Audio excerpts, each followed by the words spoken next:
मकबूलियत ज़मीन बोस नेतन्याहू की सियासी कब्र तैयार। अब तो यहूदी भी नेतन्याहू से जान छुड़ाने लगे और ईरान के हक़ में बातें करने लगे। इस सारे मामले पर अज़हर अली ख़ान से बात करते हैं। अज़हर भाई, एक सर्वे हुआ है, उसमें जो उसकी मकबूलियत थी वो बिल्कुल बैठ गई है, बिल्कुल ज़मीन बोस हो गई है। यहूदी जो है अब तो इससे जान छुड़ाने लग गए हैं और अब आगे इलेक्शन भी हैं। मुझे तो लगता है कि नेतन्याहू की सियासी कब्र भी तैयार है। ये बहुत ही दिलचस्प आदिल भाई सर्वे है, क्योंकि ये यहूदियों ने किया है, किसी मुसलमान ने नहीं किया। अच्छा। यहूदियों ने सर्वे किया है, यहूदियों से सवाल किया है, सवाल करने वाला भी यहूदी था, जवाब देने वाला भी यहूदी था।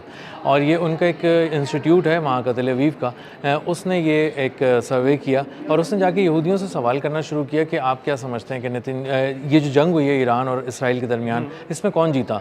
और दूसरा सवाल उन्होंने ये किया कि क्या आप समझते हैं कि नेतन्याहू जो है वो कामयाब हुए हैं। तो पहले सवाल का जवाब ये था कि इसराइलियों ने दो टोक अल्फाज में कहा कि ये जो जंग है वो ईरान जीता है, इसराइल इस जंग में हार गया है। 92% इसराइलियों ने 92% इसराइलियों ने ये कहा कि ईरान ये जंग जीता है। और दूसरी बात उन्होंने जो कही, दूसरे सवाल का जवाब उन्होंने दिया कि नेतन्याहू और उसकी पॉलिसियाँ बुरी तरह नाकाम हो गई हैं और नेतन्याहू को इस सर्वे ने माइनस कर दिया है। एक सर्वे नेतन्याहू ने कराया था और उसने कहा था कि मेरी मकबूलियत काफ़ी कम हुई है, मैं ज़रा चेक करके देखता हूँ। तो उसमें भी उन्होंने बहुत एहतियात से जब वो सर्वे किया, यानी बहुत एहतियात से सर्वे कराया, ख़ुद कराया और उसके जो रिज़ल्ट्स हैं वो ख़ुद कंपाइल किए। तो उसमें भी जो है ना वो उसमें भी उन्होंने 24% के करीब जो है वो उसकी मकबूलियत रह गई थी। जी, 66% से ऊपर चली गई थी उसकी जो गैर मकबूलियत है। तो इसका मतलब ये है कि जो सर्वे नेतन्याहू ख़ुद करा रहा है उसमें भी वो माइनस हो चुका है।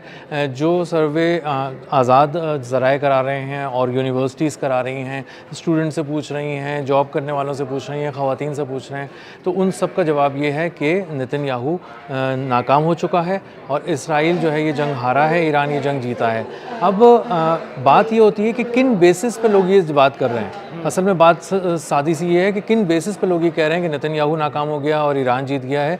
तो सीधी और खरी बात उसमें यह है कि लोगों ने अपनी आंखों से ये जंग देखी है। हाँ जी, बिल्कुल। उन पर मिसाइल गिरते रहे, उनकी तनसीबात तबाह होती रही, उन्होंने अपनी आंखों से देखा कि कहाँ कहाँ तबाही फैल रही है। जी, उनको ये बताया गया था कि ईरान को इतना बड़ा मसला नहीं है, हम लोग उसको संभाल सकते हैं, हमारे पास डेविड स्लिंग है, आयरन डोम है। और उसके सारे नाकाम हो गए। जी, उसके वो सारे नाकाम हो गए। उनके जो ईरान के पैट्रियट और ईरान के जो बैलिस्टिक और हाइपरसोनिक मिसाइल से वो पेनिट्रेट करते गए और आके तेल अवीव में जो है वो रंगीन कर दिया उसका माहौल। और उसका आसमान जो था वो पूरा आग और शोले बुलंद होते रहे। जी, और लोगों ने ये सब अपनी आंखों से देखा। लोग अपने घरों को छोड़ के भागे, उन्होंने सायरन सुने, वो लोग जाके बंकर्स में बैठे, उन्होंने एक अज़ियतनाक ज़िंदगी गुजारी, गटर की बू थी और पता नहीं क्या क्या। हाँ जी, बिल्कुल, ये हम रिपोर्ट भी करते रहे हैं। जी, बहुत व्लॉग्स इसके ऊपर हम लोग करते रहे हैं कि वहाँ क्या सूरत हाल थी। तो लोगों ने बंकर्स में लाशें देखी हैं, जो लोग दिल का दौरा पड़ने से मर गए, उनकी लाश उठाने वाला कोई नहीं था, वहाँ पानी नहीं था, वहाँ पे सहूलियात नहीं थी। तो उन्हें अंदाज़ा ये हुआ कि ये बंकर्स जो थे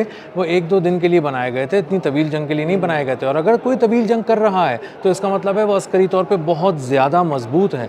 और जब उन्होंने देखा कि ईरान कितना मजबूत है कि वो सिर्फ तेल अवीव नहीं, तमाम शहरों की तमाम स्ट्रेटेजिक लोकेशंस को निशाना बनाता है और इसी के साथ साथ वो तमाम ऑयल रिफाइनरीज़ को, पेट्रोकेमिकल प्लांट्स को, जहाँ जहाँ भी ज़रूरत पड़ती है वो उसको निशाना बनाता है।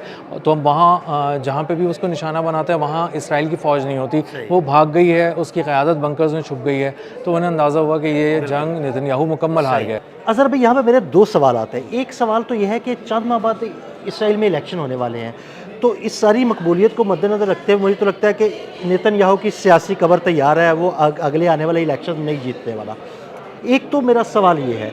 दूसरा मेरा सवाल ये है कि अब उसके ख़िलाफ़ अदालतों में जो केसेस हैं वो चल रहे हैं। अगर वो इलेक्शन नहीं जीतता, ये जंग ख़त्म हो जाती है, तो इसका मतलब है वो जेल की काल कोठरी में चला जाएगा। जी, देखें, जो आपने पहला सवाल किया ना उसकी मकबूलियत के हवाले से कि वो हारेगा या जीतेगा इलेक्शंस में, उसके बारे में जो साबिक़ वज़ीर-ए-आज़म है इसराइल का, अहूद ओलमर्ट, हाँ जी, बिल्कुल, उसने खुलकर कहा है कि इस पे संगबारी होगी, पत्थर बरसेंगे, इसको संसार कर देंगे, लोग इसको लाठियों से मारेंगे, कुर्सी से उतार देंगे। इतने इसराइली जो है ना वो गुस्से में है। जी, वो कह रहा है कि ये इंतखाबात तो छोड़ दो, ये अभी तक अपनी कुर्सी क्यों नहीं छोड़ता, ये उतरता क्यों नहीं है, ये इसराइल को जो हमने इतनी मेहनत से जुल्म करके लोगों को दबा हाँ, बिल्कुल, एक इसराइल का एक बड़ा इमेज बनाया بنایا تھا, بڑا اسرائیل تیار کر لیا تھا, اس جنگ میں وہ زمین بوس ہو گئی. زمین بوس ہو گیا, اسرائیلی پوری دنیا میں غیر محفوظ ہو گئے. اسرائیل کے اندر جو یہودی ہیں انہوں نے کہا کہ یہ ہمیں بڑی مشکل سے زمین کا ایک ٹکڑا ہم نے کسی طرح سے قبضہ کر کے حاصل کیا تھا, تو وہ بھی ہمارے ہاتھ سے جانے والا ہے.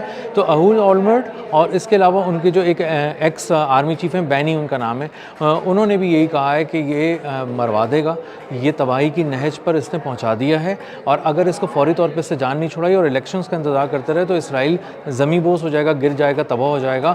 اور اسی لیے آپ دیکھیں کہ آنے والے دنوں میں الیکشن کو چرانے کا منصوبہ ہے. اس پہ بھی ہم انشاءاللہ ایک ولاگ کریں گے کہ کس طرح اس نے پلاننگ کی ہے نتن یاہو نے کہ اگلا الیکشن کیسے چرانا ہے, اور اتنی توجہ سے, اتنی تفصیل سے, باریک بینی سے وہ ساری تفصیل جو ہے نا وہ کس طرح چرانا ہے, وہ ساری تفصیلات ہم انشاءاللہ اپنے ناظرین کے ساتھ شیئر کریں گے. وہ اتنی باریک بینی سے وہ سارا پلان بنایا ہے کہ لوگ حیران ہو گئے ہیں. اور اسی کے بعد وہ کہہ رہے ہیں کہ اگر تم نے مزید تم کرسی پہ رہے تو بھی ہم تمہیں چھوڑیں گے نہیں, اور اگر مزید الیکشن چرانے کی کوشش کی تب بھی تمہیں نہیں چھوڑیں گے.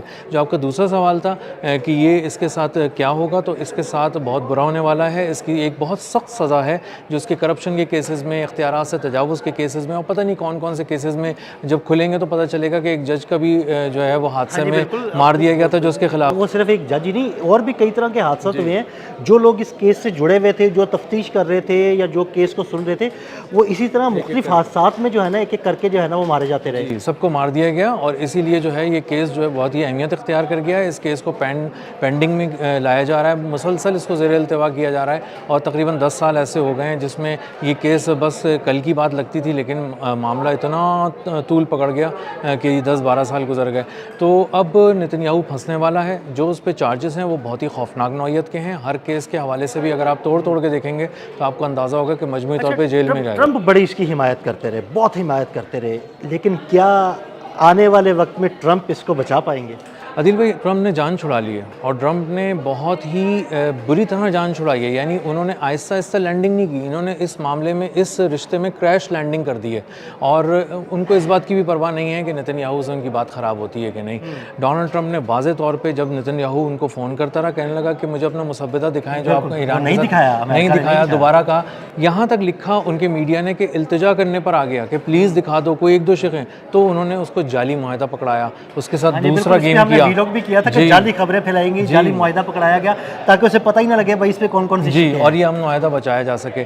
تو اس کو مسلسل اندھیرے میں رکھا گیا. اس کو اندازہ ہو گیا کہ میں مائنس ہو چکا ہوں, امریکہ کے اندر میری جو لابی ہے اس کا ڈونلڈ ٹرمپ نے اچھی طرح پتہ لگا لیا ہے, اور اب میرے جو ہرکارے ان کو کوئی مشورہ دیتے تھے ڈونلڈ ٹرمپ اب اس کے علاوہ ہر کام کرتے ہیں, وہ ان مشوروں کو نہیں سنتے. تو نتن یاہو جو ہے وہ اس کے ساتھ تعلقات اس حد تک خراب ہو گئے ہیں کہ اب اگر اس نے کسی کانفلکٹ میں جانے کی کوشش کی ایران کے ساتھ, لبنان کے ساتھ, یہ کہیں پر بھی, تو امریکہ سے اس کو مار پڑے گی. ڈونلڈ ٹرمپ جو ہے وہ اس کا فون نہیں اٹھائیں گے. ڈونلڈ ٹرمپ فون اٹھائیں گے تو پہلے کی طرح گالیاں دیں گے, اور امریکہ کو کھل کے یہ سمجھ میں آ گیا ہے کہ اگر کوئی اس وقت خطے کا امن تباہ کرنے پہ تلا ہوا تھا تو وہ ایران نہیں تھا, وہ نتن یاہو تھا.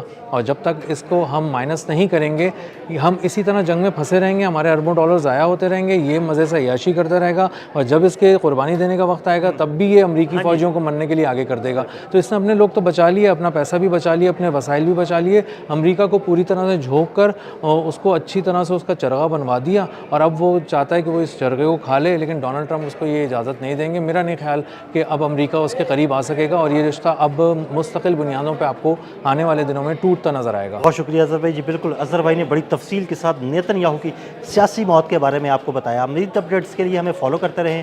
عدیل احمد اور اظہر علی خان کو اجازت دیجیے گا. اللہ حافظ.